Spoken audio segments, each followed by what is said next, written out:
इसी प्रकार अन्य प्रसंगों को श्रवण करने के लिए महाराज श्री के एकमात्र अधिकृत ऑफिशियल यूट्यूब चैनल को सब्सक्राइब करके बेल आइकन को अवश्य दबा दें।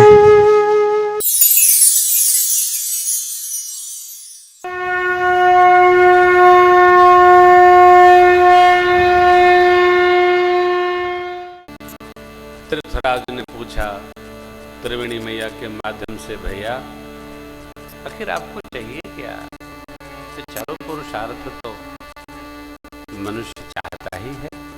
भरत जी ने अलग से कहा, ये पंक्तियां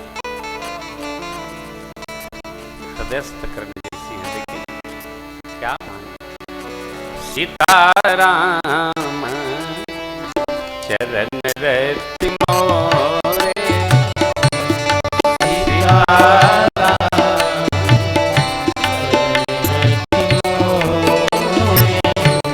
अनुदिन बढ़ो अनुग्रह तो,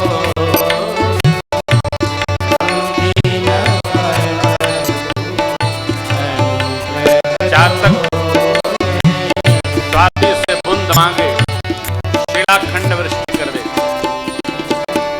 तब भी प्रीतम के प्रेम निभाने में ही उसकी धन्यता है।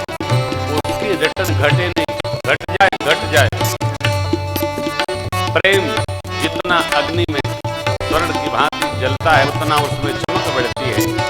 इसलिए हे त्रिवेणी जी, कृपा करिए, मेरा प्रेम उसी प्रकार नित्य प्रति और वधन को प्राप्त हो।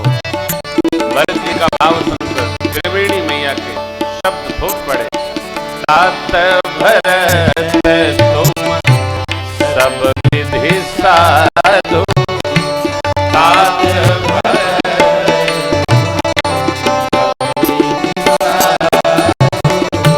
राम चरण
श्री सीताराम जी के चरणों में अनुदिन नित्य प्रति हमारा प्रेम आपके अनुग्रह से दृढ़ता को प्राप्त हो, वरहे वर्धन हो।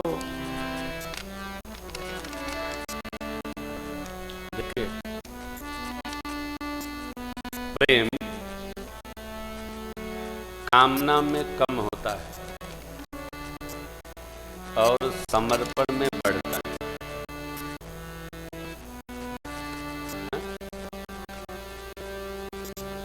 जिसके प्रति आप समर्पण रखेंगे उससे प्रेम बढ़ेगा,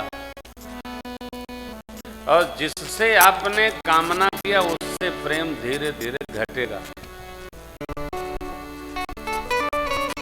हम उल्टा करते हैं,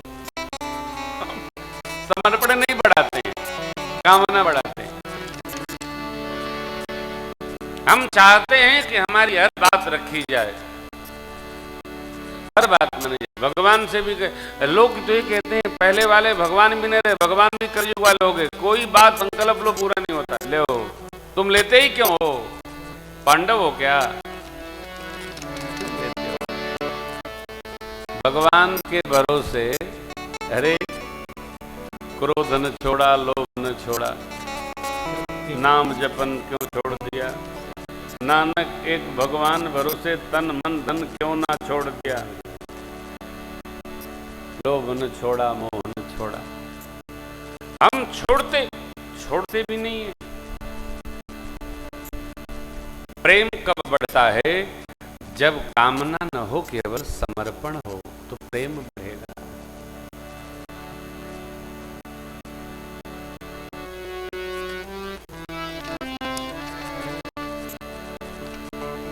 हमारे अवधि में कहावत है, भाई साहब आप कब आइएगा? आप जब कहिए। ये बात सुन लीजिए, स्मरण रखिएगा। वो पूछे आप कब आएंगे? जब आप कहेंगे। अब देखिए बातचीत का समापन हो रहा है। ये बताइए मेरे यहाँ आइएगा तो क्या क्या ले आइएगा, आपके यहाँ आऊंगा तो क्या क्या खिलाइएगा? हमको कुछ नहीं करना है। आप आइएगा तो ले आइएगा, आपके यहाँ आऊंगा तो खिलाइएगा। आप अरे हम तो खाने के लिए है ना, आप लाने के लिए, खिलाने के लिए, और हम खाने के लिए। लाला ऐसा नहीं चलता ना। कोई कहे कि हमारा तो परमात्मा में समर्पण है ही, कहने का अर्थ ही है कि समर्पण नहीं है।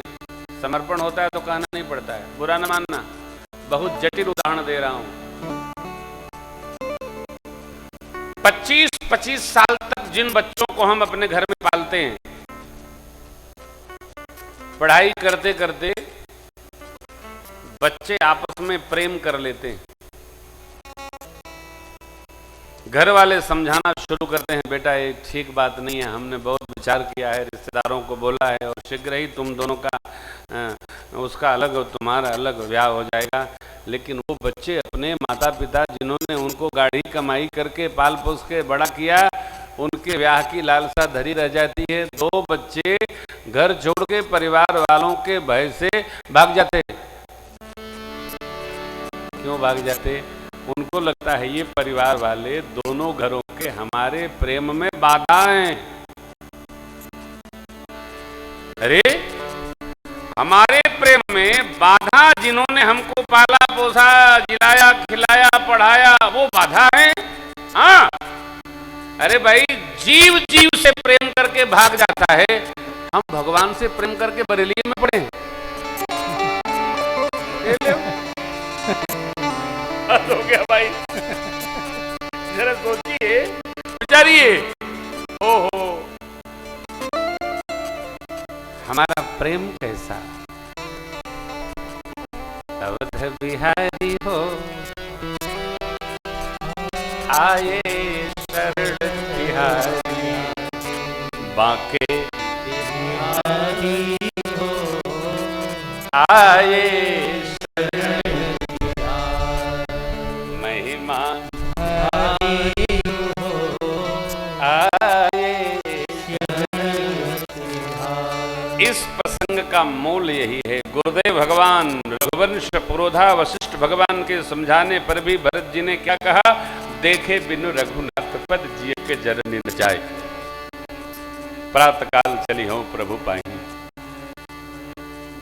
भरत जी आए तीर्थराज प्रयाग में, भरतदास जी महाराज के चरणों में दंडवत किए, अतिथि हुए। गुरुदेव भगवान, माताएं, सबका समार कराया भरतदास, रिद्धि सिद्धि बुला दिया।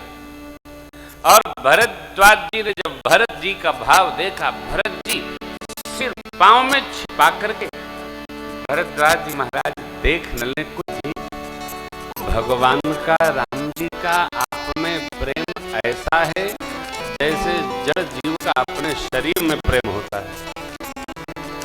मेरा मत है कि आप राम जी की प्रेम की प्रतिमूर्ति हैं। राम जी का प्रेम ही स्वरूप धारण करके ऐसा आ गया है। आपका भाव है व्यक्ति का रहना, उठना, बैठना, बोलना, चलना, सोना, सब उसका परिचय बताना नहीं पड़ता है। कई लोग अपने बारे में बताने के लिए एक आदमी लेकर चलते हैं, जरा मेरे बारे में इनको बताइए। क्यों भाई, आप बैठे उठे इतने में सब पता चल गया, बताने की क्या आवश्यकता है? फिर भी लिए रहते हैं। क्यों? अपने बारे में बताना कब पड़ता है? जब हम खोखले होते हैं। थोथा चना बाजे घना, बताना नहीं पड़ता। क्या बताना? झाड़ने वाले कयामत की नजर रखते हैं, रहते हैं जमीन पे, आसमां की खबर रखते हैं। देख करके लोग समझ आते हैं कैसा है, कैसा होगा व्यक्ति, मनुष्य। भरद्वाज जी ने आतिथ्य दिया, सत्कार भया, लेकिन अयोध्या की प्रजा, माताएं, गुरुदेव हो, सबके मन में तो भगवान श्री सीताराम जी का दर्शन है। वहां कौन आतिथ्य स्वीकार करता है? परंतु रिद्धि सिद्धि ने देवताओं को जो दुर्लभ सामग्री है वो तीर्थराज प्रयाग में बता दी, सब खड़ा कर दिया।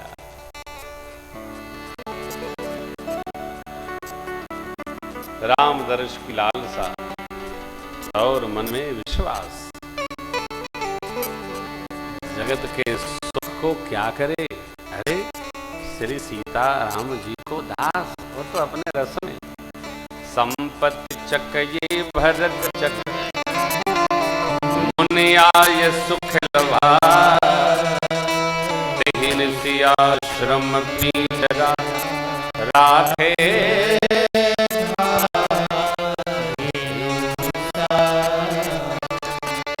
ये जो पंक्ति है, दोहा,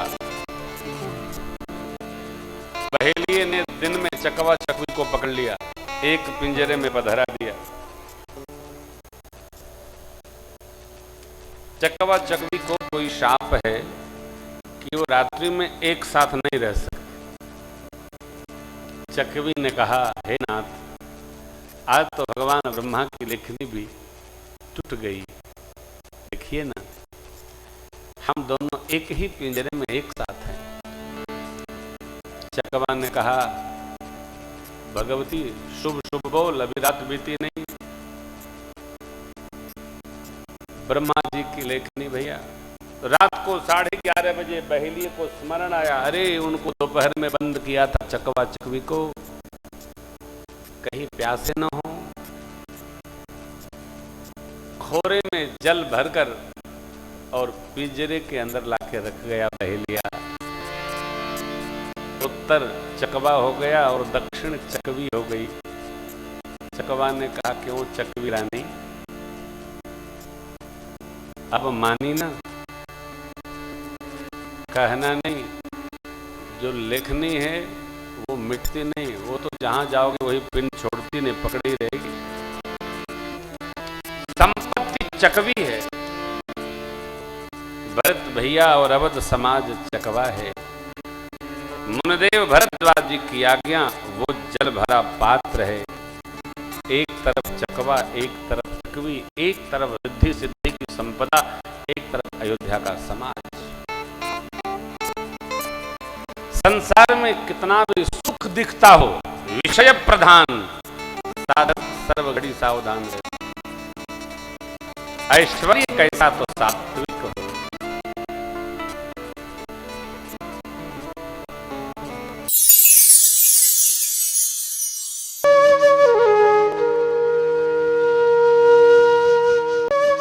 इसी प्रकार अन्य प्रसंगों को श्रवण करने के लिए महाराज श्री के एकमात्र अधिकृत ऑफिशियल यूट्यूब चैनल को सब्सक्राइब करके बेल आइकन को अवश्य दबा दें।